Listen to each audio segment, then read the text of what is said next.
Salut à tous les gamers, c'est Tragix, donc on se retrouve pour une nouvelle vidéo. Donc je pense que vous l'avez vu dans le titre, c'est une tentative nucléaire à la FAL. Donc c'est un défi qu'on m'avait proposé de faire une nucléaire à la FAL ainsi qu'à la SMR. C'est donc les deux fusils automatiques des fusils d'assaut. Donc on m'avait proposé de faire ce défi, enfin de faire un nucléaire avec ces deux armes en mode hardcore, domination. Donc une tentative nucléaire avec la SMR avait réussi, donc j'avais réussi un nucléaire. Donc là, je vous laisse la surprise de voir si je vais réussir un nucléaire ou non. Donc vous allez, là, le commentaire, donc ce sera, je vais vous raconter l'histoire de la FAL. Donc depuis sa création jusqu'à aujourd'hui. Et je voulais vous dire aussi que comme j'aurai pas le gameplay sous les yeux, je vous annonce tout de suite qu'à un moment, je vais rester derrière un mur. En attendant qu'un allié vienne m'aider, car je voyais sur la microstation que il y a un ennemi qui m'attendait derrière un bleu, qui attendait que je passe en fait, qui campait. Donc j'avais vraiment peur de sortir parce que j'étais déjà en bonne série et j'avais plus beaucoup de balles. Donc voilà, vous verrez pendant le gameplay. Et à un moment, vous allez voir aussi que je vais tuer un allié. Donc vous allez me dire, ouais, pourquoi tu tues un allié et tout. Donc je vais vous le dire tout de suite, c'est parce que, enfin, je vais pas vous le dire en fait. Je vous laisse la surprise parce qu'à la fin, je vous ai laissé une petite partie, donc vous verrez pourquoi je l'ai tué. Donc voilà les gens, sinon je vais attaquer le commentaire. Donc la FAL, donc FAL signifie fusil d'assaut, fusil automatique léger. Donc F pour fusil, A pour automatique et L pour léger. Donc la FAL a été créée par la Belgique. Donc voilà, j'étais étonnée quand j'ai vu ça sur internet qu'elle a été créée par les Belges. Mais bon, c'est comme ça, hein, voilà. Bravo à eux. Donc le FAL se place comme une survivance du fusil automatique loin de la Seconde Guerre mondiale et parallèle au fusil d'assaut qui commence alors à se développer. Il est une version très moderne des anciens fusils automatiques. Il connaîtra une très large diffusion, tout particulièrement en Afrique pendant la guerre froide. Il fut surnommé le bras droit du monde libre. Donc c'est un jeu de mots en anglais.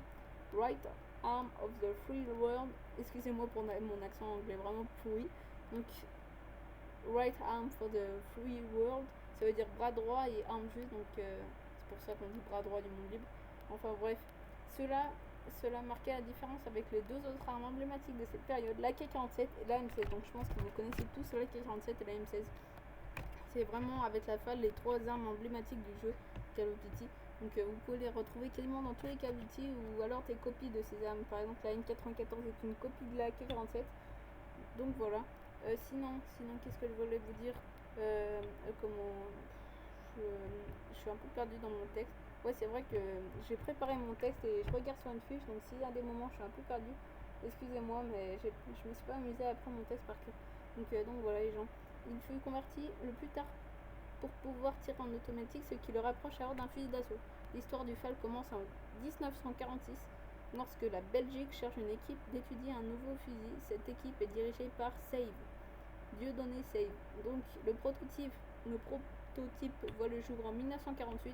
À l'époque, une des originalités de ce fusil était d'être équipé d'une poignée de pistolets en avant de la crosse. Donc c'est-à-dire que la FAL était comparément à, je sais pas si on peut dire ça comme ça, mais je sais pas si ça existe ce mot comparément, mais comparément à Call of Duty où vous devez vous-même rajouter des accessoires, la FAL à la guerre était déjà équipée de la crosse, de la poignée avant, d'un viseur réflexe ou une lunette SEG, je ne sais pas, et d'un sélecteur de tir. Donc voilà. J'en étais où Donc le recul de l'arme se fait de manière rectiligne. Rectiligne, ça veut dire sans relèvement du canon. Donc ça veut dire que l'arme avait un bon recul, pas beaucoup de recul, pardon. Donc grâce à l'emplacement du centre de gravité placé dans l'axe du canon, l'ingéniosité et la simplicité du mécanisme limitaient fortement le risque d'enrayage. Donc c'est-à-dire que grâce au centre de gravité placé dans l'axe du canon, ça limitait le risque d'enrayage. Donc voilà. Ensuite, en 1954, sous l'influence des États-Unis, l'OTAN adopte un nouveau calibre 7,62 mm, aussi appelé 7,62 OTAN. Donc ça, je sais pas pourquoi, mais bref. En conséquence, la FN Herstal. Donc demandez-moi pas qu'est-ce que c'est, je n'en sais rien du tout. C'est peut-être une entreprise ou une usine d'armes. Donc le FN Herstal s'empresse d'adapter le FAL pour la nouvelle munition. C'est-à-dire que cette entreprise, la FNR Stal, donc, a créé une nouvelle FAL, enfin en tout cas l'a modifiée pour qu'elle puisse accueillir des munitions de 7,62 mm. Donc voilà, ensuite, un an après, en 1955, le Canada, devançant la Belgique, acquiert ce nouveau fusil pour ses forces armées. Par la suite, et jusqu'à l'adoption du 5,56 mm autant. Donc le FAL devient alors le fusil le plus répandu dans les armées des pays non communistes. C'est-à-dire que les pays non communistes, dont on fait partie le Canada, ont modifié le FAL une nouvelle fois, un an après les États-Unis, pour qu'elles puissent accueillir des balles de 5,56 mm.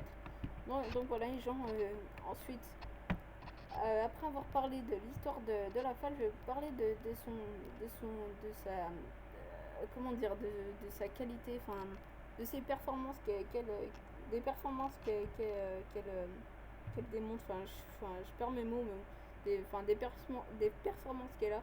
Donc la FAL, si vous aviez balle illimitée, vous avez une FAL dans les mains, et que vous activiez le sélecteur de tir en automatique, vous tireriez 550 coups par minute. Donc pour un fusil d'assaut, pour un fusil semi-automatique, c'est pas mal. Donc on voit là l'utilité du sélecteur de tir. Donc voilà. Ensuite le modèle d'origine, le modèle standard de la FAL, accueille des munitions de 7,62 mm autant. La longueur de l'arme était de 1,90 m et la masse, le poids de l'arme était de 4,3 kg. Le chargeur pouvait accueillir seulement 20 cartouches. Ensuite, quand elle a été améliorée par les États-Unis, c'était un charge, les balles, c'était des balles de 7,62 mm autant également, et l'arme mesurait 1 mètre et 15 cm, donc c'est quelques centimètres plus long que le modèle standard. Et là où j'étais un peu étonnée, c'est que l'arme pesait 6 kg, donc plus d'1 kg de plus que le modèle standard. Donc ça peut par ailleurs s'expliquer par le chargeur qui était plus grand, donc il pouvait accueillir 30 cartouches par chargeur.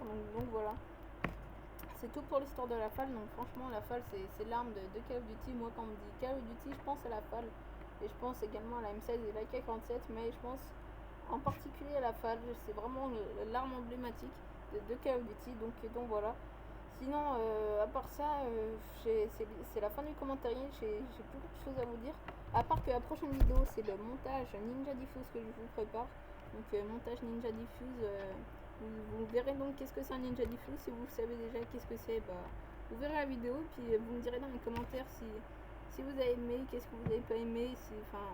Dites-moi si vous aimez ça, et puis si vous aimez, et j'en referai, parce que franchement j'en ai beaucoup. Donc voilà les gens, à part ça, j'essaye de faire la nucléaire en milieu général, que j'ai pas encore réussi à faire. J'essaye de la faire, j'ai pas beaucoup de temps en ce moment pour la faire, mais j'essaye de la faire. Ce serait bien, parce que j'aime bien le titre explosé, elle est jolie, la carte de visite. Donc voilà, j'essaye d'y faire.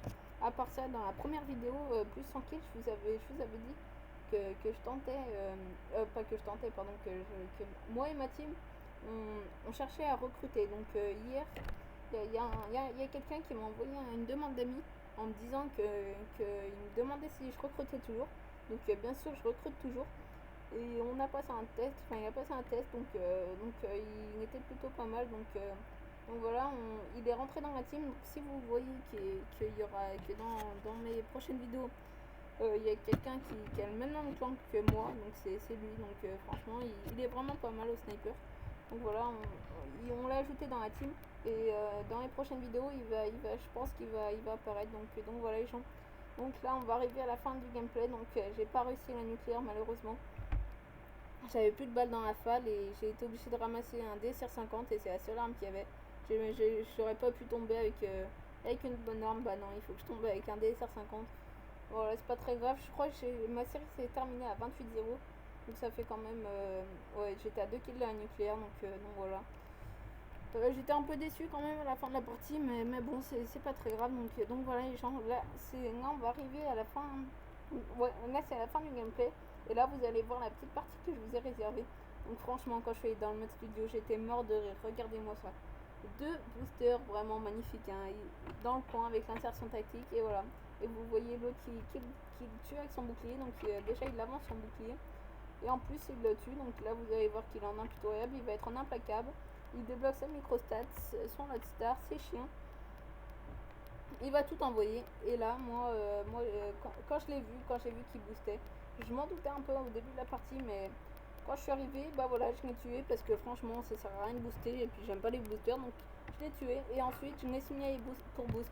Donc voilà, les gens, c'est la fin de la vidéo. Je vous souhaite des bonnes vacances si vous l'êtes. Si vous l'êtes pas, bah bon courage. Bon, allez, ciao les gens.